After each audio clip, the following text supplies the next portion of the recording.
Hello everyone, my name is Risha and today's video is a reading vlog. I recently did a reading vlog and I had a really fun time filming it. I really enjoy sharing my thoughts on reading as I'm reading. Since my last vlog, I have finished 4 books and they have been amazing books. I've had 2 4-star reads and 2 5-star reads. I was reading A Little Luck by Claudia Pineiro, a translated piece of fiction by an Argentine writer, which is published by Charco Press. I really enjoyed it. I gave it a 4-star. And I was reading this religious nonfiction, Tuhfatul Urus. It's a collection of Quranic verses and narrations about women and women's rights in Islam. I finished reading this as well. I wanted to read it during Ramadan and I gave it a 4-star as well. And then I started reading Untold Microcosms, Latin American writers in the British Museum. It is a collection of essays published by Charco Press in collaboration with British Museum, and they basically commissioned these Latin American writers to write essays about objects related to Latin America in the British Museum, and they were given freedom to write whatever inspired them. I gave this essay collection a 5 out of 5 star. I absolutely loved it and I can't wait to talk about it more in detail. I don't know why no one is talking about this, but this book was absolutely brilliant. It was a collaboration of translators and authors. I was able to read from so many different Latin American writers. There were essays about indigenous populations, themes of colonialism and human rights and climate change. It was brilliant. I absolutely loved it. And then, as I said in my last video, I started reading Chomsky's Hopes and Prospects. This is again a collection of political essays by Chomsky. I've read the first 2, which are on Latin America. So this book is divided into 2 parts. The first part includes 4 essays on Latin America, and then the part 2 includes 6 essays on North America. I just read the first 2, which were really long, and Chomsky's writing is not very easy to read, unfortunately. His writing is honest and brutal, and I'm learning so much about imperialism in current times, but I'm not a fan of his writing. It's more old school, not as easy to read, and because I'm reading from the physical book, it's a bit of challenge for me with a baby. Speaking of baby, I got my baby this book and I read it with him. It's called Busy Eid by Campbell Books, and it's this push and slide book for kids. It's really cute. It just explains the festival of Eid to kids in a really charming way, and it has these brilliant colorful illustrations. He really liked it, and it's like looking at the pictures, such a cute gift for a baby.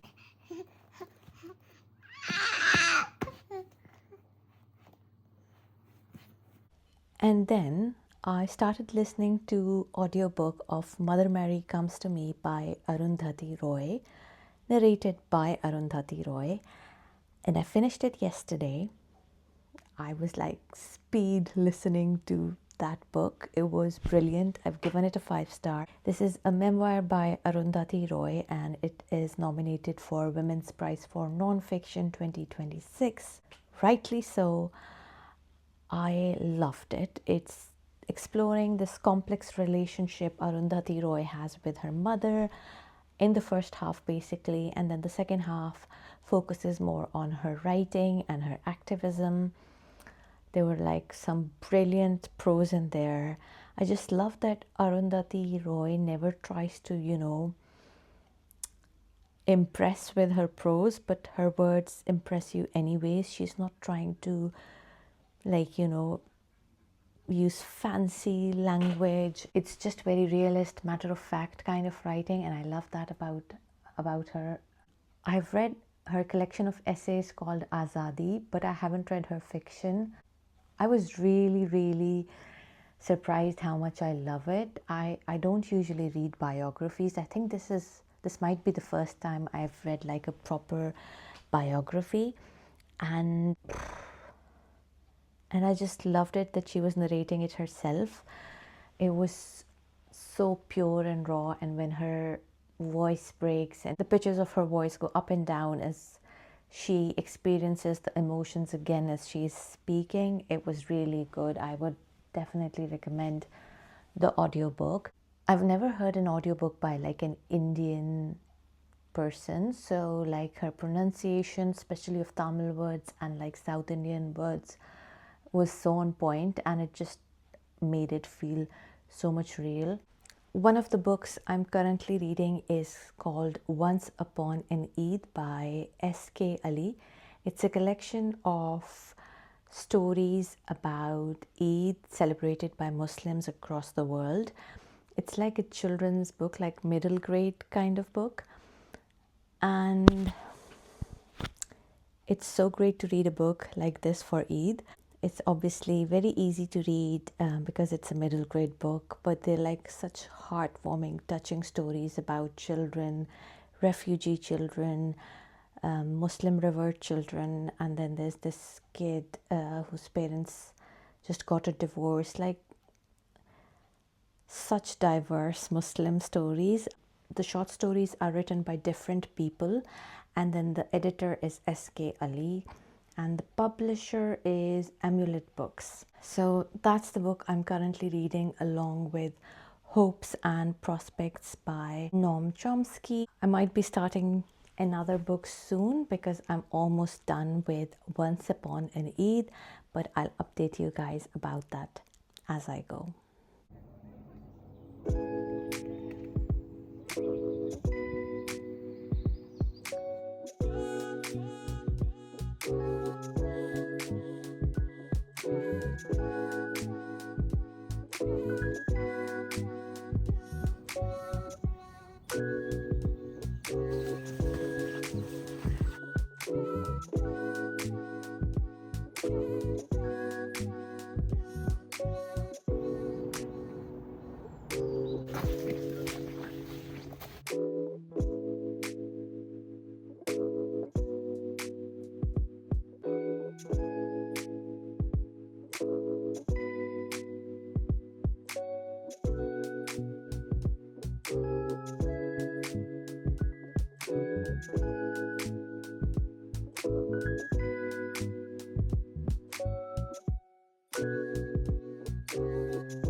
I'm going to insert some footage of me. We went for a hike on Eid. I've got Mehndi on my hand as well. I was reading Once Upon an Eid, middle grade short stories centered around the concept of Eid, and this was a brilliant collection. I absolutely loved it, and I gave it a 5 out of 5 star. I really enjoyed them, and because I really liked them, I thought I would read another middle grade book, and I found one which sounded really interesting. It is called City of Stolen Magic by Nazneen Ahmed Pathak. I started listening to the audiobook for this one, and unfortunately I wasn't enjoying it. I listened to 30% of the book. It was really long for a middle grade book. It was like 10.5 hours of audiobook.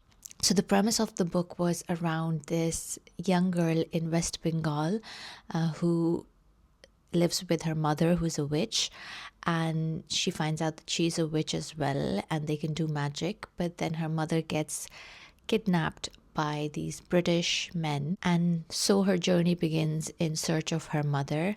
She goes from West Bengal to Dhaka, and then I think she was about to go to London next because she finds out her mother has been taken to London. I loved the setup, the colonial India, but I think just witchcraft and stuff like that isn't for me. I think the fantasy element of the book was too much for me. I don't really like it. Chompa wasn't the character I liked, and this was the protagonist we were following. So I couldn't connect to her, and she just felt a bit odd. Even when I'd listened to 30% of the book, I was still waiting for the story to just kickstart. So I was just like, I'm slogging through it, I'm not enjoying it, I'm gonna DNF it, which was hard for me to do, but I DNF'd it.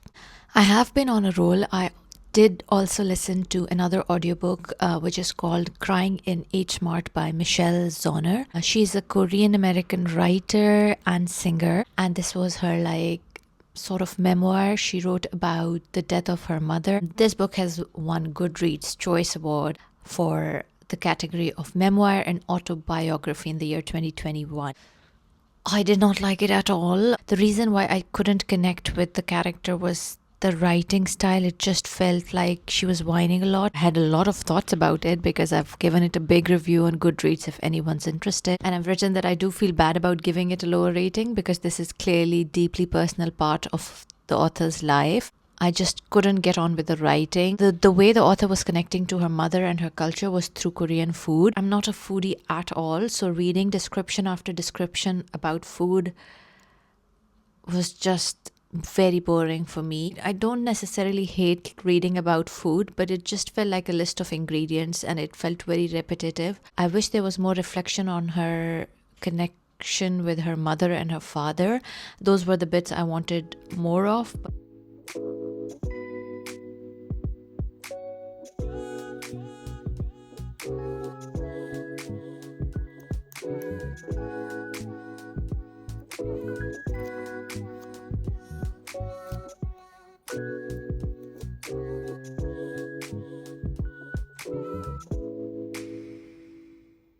I'm currently reading 3 books. So I'm reading Hopes and Prospects by Noam Chomsky.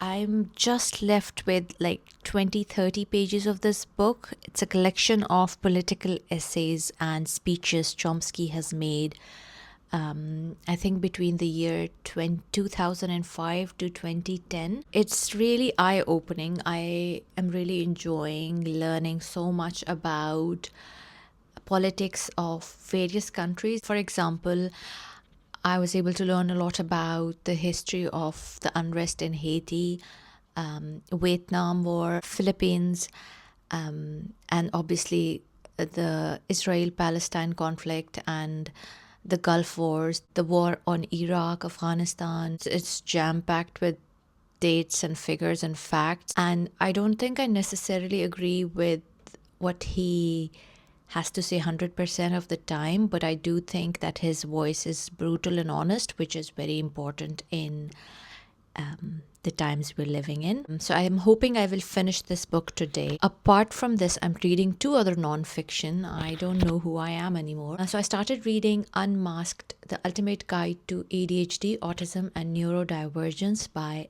Ellie Middleton. It's approximately 300 pages and I'm reading it as an ebook. So this is about Ellie, who was 24 when she was diagnosed with ADHD and autism. She had always masked her symptoms and she's just sharing these very basic ideas about what ADHD, autism and neurodiversity is and what we know about it now. It's an easy read, but a very important one, and I'm really enjoying it. I'm also reading The Body Keeps the Score by Bessel van der Kolk. I started reading it last month, read up to 20% of it, but then I had to return the book back to the library.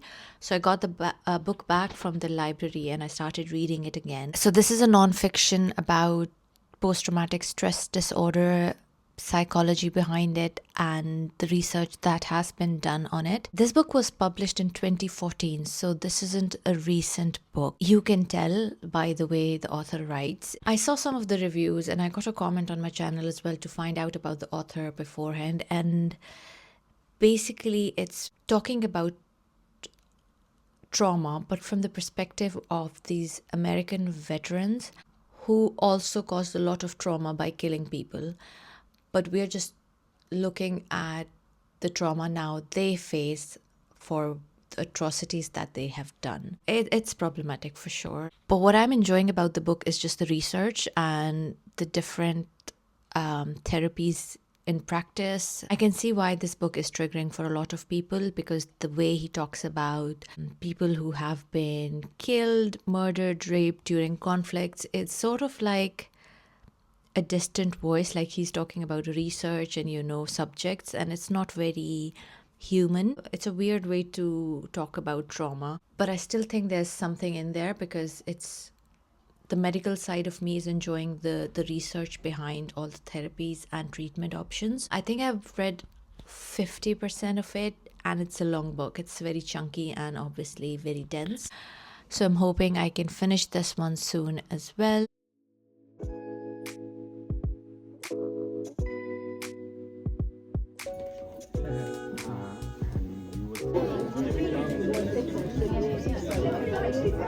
Can I say a little bit about the book? Yeah.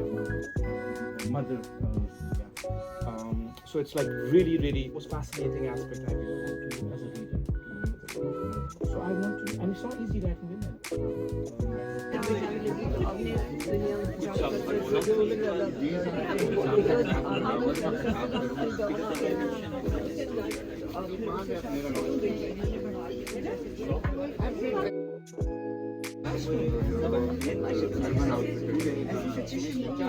And in the end, I would just like to share a book launch I recently went to. So it was by this Pakistani British writer.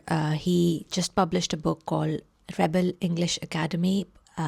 His name is Mohammed Hanif. I read his book, A Case of Exploding Mangoes, as a teenager when I was in Pakistan. I absolutely loved it. I don't know why, but then I never read any of his other works. But then I found out that he was having this book launch in London, and I was like, well, I'm going. And so I went there with my friend. I got my book signed as well, which was really cool. Let me quickly tell you what the book is about. It's a novel about the power of language, friendship, and protest in the face of political turmoil. When Pakistan's first elected Prime Minister Zulfikar Ali Bhutto is hanged, the people of OK Town refuse to believe he's dead. Shortly thereafter, Sir Baghi is surprised by a knock at the door of his language school, the Rebel English Academy. An unexpected visitor, Sabiha, seeks refuge following her husband's death in a mysterious house fire. Meanwhile, Captain Gul has been banished to OK Town, but as his duties and romantic desires begin to overlap, his power is threatened. In Rebel English Academy, Pakistan is struggling under martial law after the execution of its former leader. Mohammed Hanif has constructed a vibrant cast of interconnected characters who face this changing landscape with violence, passion, and sharp humor. So, Mohammed Hanif was long-listed for Man Booker Prize for his book, A Case of Exploding Mangoes, which is the book I have read and loved. So I'm excited to read that. March has been a great reading month for me, and I'm excited to film a reading wrap-up. Let me know if you want to know a bit more in detail about any of the books I read, because I can focus more on that particular book then. See you all in my next video very, very soon. Bye.